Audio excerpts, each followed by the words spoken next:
Hello, everyone. I'm Rebecca Lombardo, fractional CMO and host of VendorVibes. Today, I'm here with Emily from PenDailey Consulting. Hello, Emily. Hi, Rebecca. Thanks for having me. Thanks for joining. So, I'm excited to learn more about your marketing, branding, commercial strategy, services. Tell me what you do. I am, as you mentioned, marketing, branding, and commercial strategy. I have a 20-year experience in hospitality. I started in operations many, many moons ago, but my background's actually in theater production and design. So I was always fascinated by how the experience of the hotel came together, how the script and the costumes and the lighting and the set and the scents all came to be. And so, as I had the opportunity to take more steps in that direction, I did. I had the opportunity to work with a lot of soft branded hotels like Autograph, Curio, Tapestry, Tribute, all of that fun stuff, Joie de Vie. Loving working on all of those. And really have a soft spot in my heart for independent hotels and boutique hotels that really have a unique experience. It makes you feel like really connected to the place that you're in and get to experience something novel and new, which connects you to yourself. I started out just doing marketing initially, email, sort of 360-degree marketing, right? Because when you're a hat rack of a person, you end up having to do a little bit of everything. So I happen to be both really analytical and have a big creative side. So everybody that I bring onto the team when we're working on a project highlights those skills, the analytical and the creative. So I started just in marketing and then moved back to the beginning of the process of how a hotel comes together and had the opportunity to start working on a lot of really cool branding projects. And then when I transitioned to working with more independent hotels, I love working with women and minority owned hotels. And they often tend to have fewer hotels. It's not, we don't have a portfolio of 120 or 60 or 30 or, it's like one, five, whatever. They don't have the same team in place. So I would get on a pitch call to talk to potential clients about marketing services. And I'd ask things like, what's your ADR? What's your rate strategy? When are your soft seasons? They couldn't answer those questions. And that on the hotel side is like marketing with a hand behind your back. Like those are the key performance indicators that really matter. How many people are coming in? Do they have a great experience? And are they paying you what you need to make to be able to cover your expenses, et cetera, et cetera. So I was really missing that. And so I started, when I work on projects like that, I started just bringing in my revenue counterparts and being like, I'm going to put you on this project because they need revenue strategy. I need your revenue strategy. And that's how we really make like big, powerful impacts is focusing on what the real goal for most hotels is, which is sure, maybe brand awareness, but ultimately, how many people are going to come and stay? How much revenue are you going to make for them? So it really unfolded organically, going from marketing to branding to full commercial services. And again, a lot of experience on the brand side. And I love working with brands and with third-party management companies on the corporate level, and with portfolios. But the sweet spot, my real big sweet spot, is those independent hotels. Well, that's really interesting. I never really thought about it from the theater perspective, but I love that you're coming at it from that viewpoint. And normally I would, kind of ask to unpack about like, well, why are you doing, the emails, the marketing, the branding, but you kind of answered it with like, because you need to understand your positioning, you need to communicate, everything that you're doing out there. And again, the KPIs, understanding your ADR, your RevPAR, all of that, so that you have benchmarks, so that you know what you're doing. So important. Um, why why are you doing exactly what you're doing in terms of like the marketing piece? Because independent hotels, boutique hotels, they are like a skeleton crew. They're, pretty small staff. They're, like they're running around like chickens with their heads cut off. They're so busy. So why come in and kind of offer this 360 approach? Yeah, I mean, you answered it in your question, which is a lot of those teams are very lean and they don't have the human collateral or the human capital to be able to put onto the project. And so bringing in an outside organization like PenDailey, or any other third party, team, you get a team. It's not just my brain that comes into that project. It's if I need a specialty copywriter, a specialty designer, or I need somebody that deploys paid media spend, or I need to call in some support for public relations.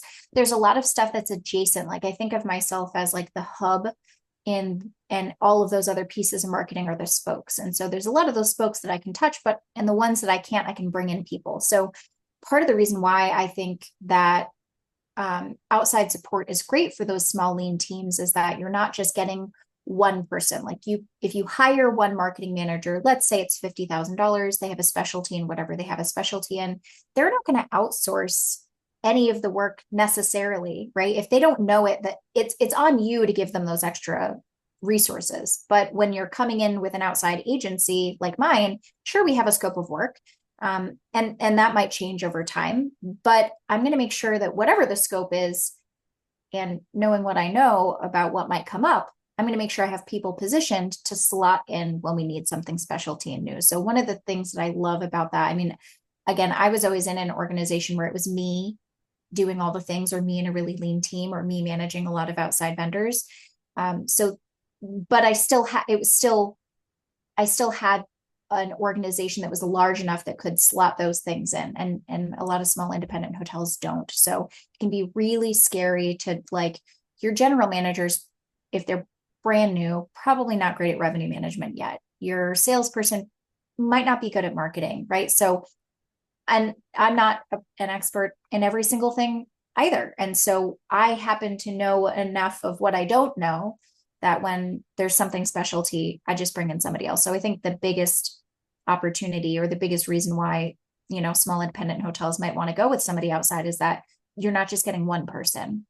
You're getting, in some cases, or at least in the case of PenDailey, a team of people. It's not just one brain that's solving the problem. It's many brains and many hands making that work a little bit lighter. And you've mentioned that you've been doing this for quite a while. Can you think of any examples where somebody you've worked with was really happy with you? Yeah, I mean, there's a lot of those. One of the things that I've really appreciated the most about working in a consulting capacity, or being a leader at an organization, is less about where somebody has been happy with the work that I've directly done, but I love seeing people realize their own potential. And if you're a hotel owner, realizing that you already did the hard work, you have the asset, you have kept it up, you provide the service, that's exceptional. When I get to give you ADR growth, $20, $30 a year, one anomaly that will never happen again in my career is a $215 ADR growth year over year. That's never going to happen again. But when you're able to do that and say, listen, you had this asset, you had this gem, it was wonderful, it just needed a little bit of a polish and we needed to set it in the light. That's when I perceive that people are the happiest. It's not, I did all this work for you necessarily. It's, I helped pull out the best parts of you as a hotel owner, your team as service operators, your team as marketing people, if I'm supporting them, right? It's really just about, again, polishing that stone and setting it in the light. The exceptional 200 plus ADR growth is always fantastic. That always makes people really, really happy when I'm able to do sort of translation services in the branding side, when they say, this is what I feel and this is what I think and this is whatever. And then you come up with the logo and the color palette and you're like, oh my God, that's exactly right. That is great too. I, without naming client names, I have a small boutique property out in wine country, and they had several logos rolling around that were sort of like boring, crummy, font only, like clip art grapes and stuff like that. And their goals were up leveling the property, and they are a really unique property in that even though they're in wine country, they're one of the only properties that's actually on a vineyard. And they also have redwoods that are in their area. They also get a great western view of the sunset sky. And so when we did their color palette, we pulled in dusty grape color, we pulled in redwood browns, we pulled in the clay colors from the earth that's around them, and really gave their logo a sense of place, and their branding a sense of place. And seeing the owner just be like, this is exactly what I wanted, is fantastic. So whether it's on the metric side of being able to see the quantitative improvement or the visual side of being able to see something that really resonates with somebody. And again, they had all the ideas. The hard parts are there. It's just shining that gem. Excellent. And yes, that sounds good. A fun process and always great when you get that positive response. We had talked earlier in another conversation about the fundamentals and how important they are to the success.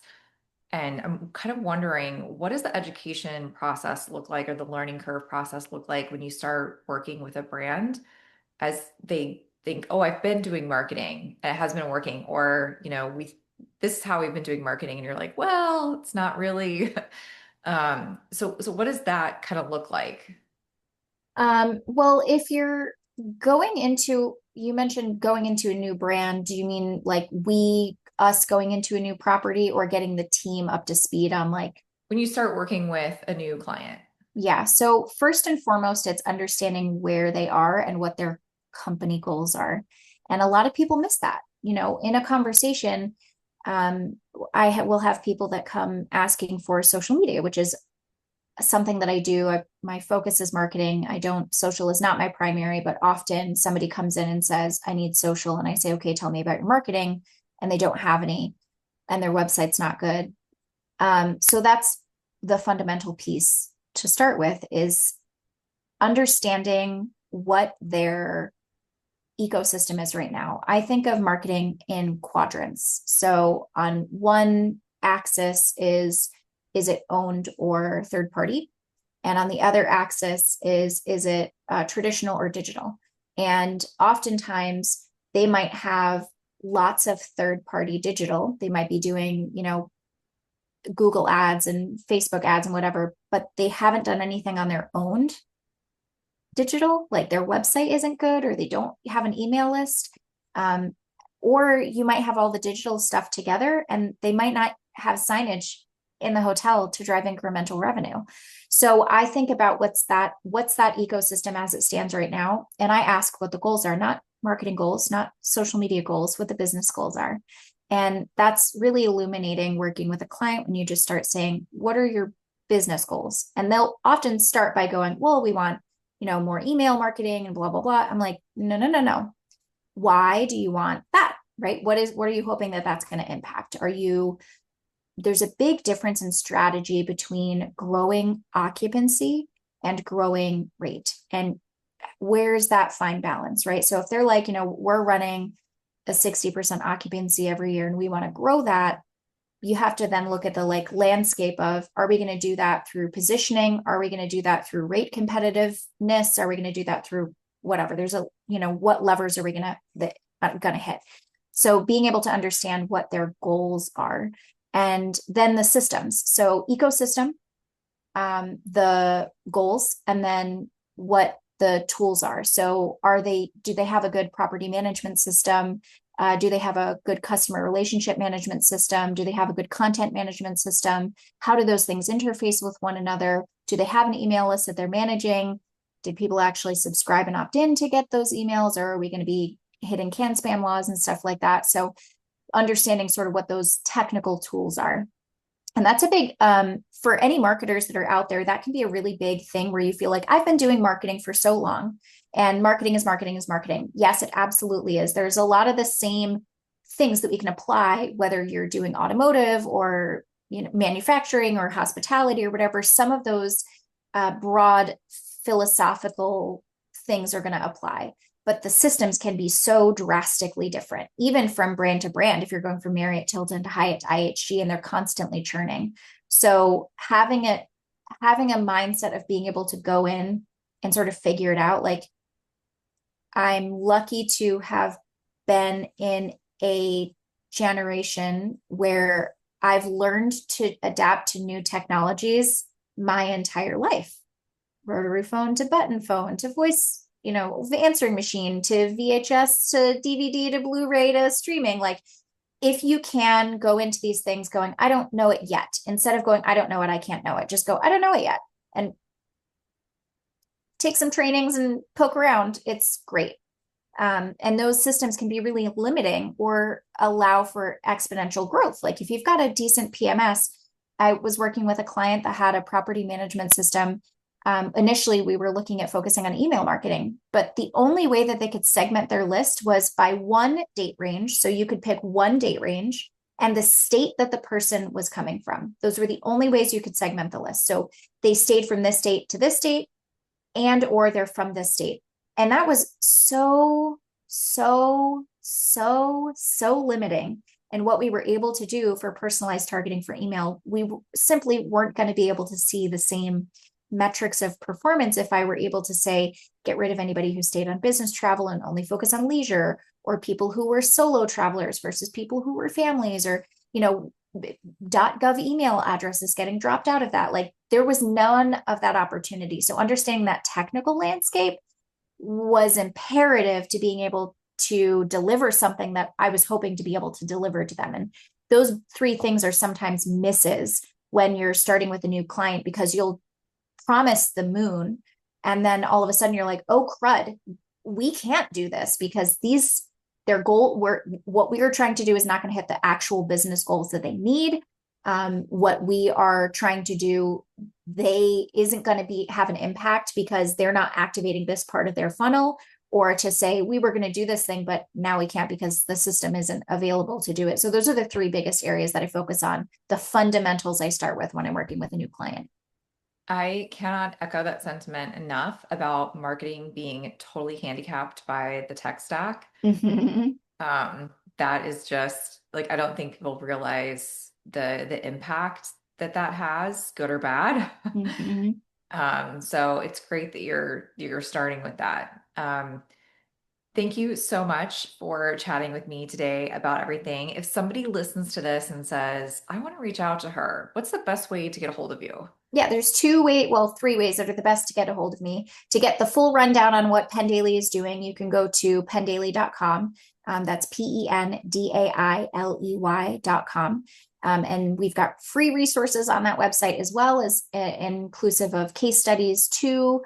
There's a lot of information on there about our company culture and if it could be a good alignment.